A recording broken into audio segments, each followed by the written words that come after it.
We've been speaking about so many different kinds of mutual funds, but they're all funds which are focused on the domestic market. But there is a category of funds which you can use to tap the international market.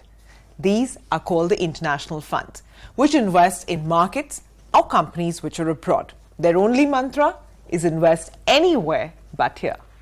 Yes, Sumaira, several of these international funds actually work on a concept of a domestic fund, which is called the feeder fund, which collects money from Indian investors, transmits that money to an existing fund abroad, which is called the host fund.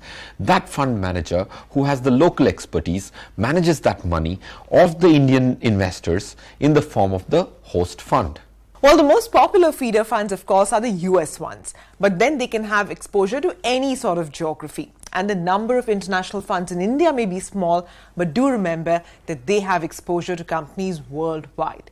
And that brings with it a lot of advantages as well. There are several advantages. Most of us as investors have a bias towards the country we are born and brought up in. That might not be the only destination for capital market investments. Besides this, you also get another diversification, which is the currency diversification. For example, if you bought a US feeder fund, your money, even if it's not optically changed to dollar, it is actually transmitted to the US in the form of US dollar.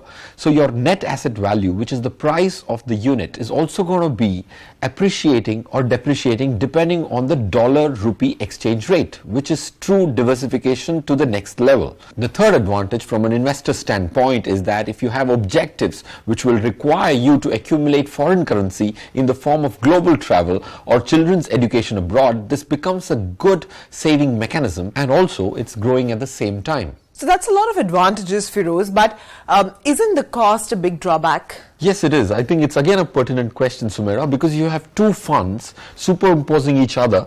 So the cost of one fund and the cost of another fund, the total of these two costs is what you need to be conscious about.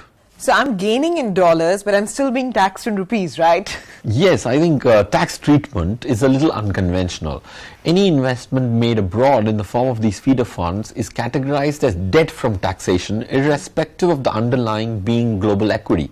So debt taxation is lesser favorable than equity, so that's one demerit which you need to compute and see whether your post-tax returns are as lucrative as the domestic market before you enter any of those. Okay, one more question, Feroze.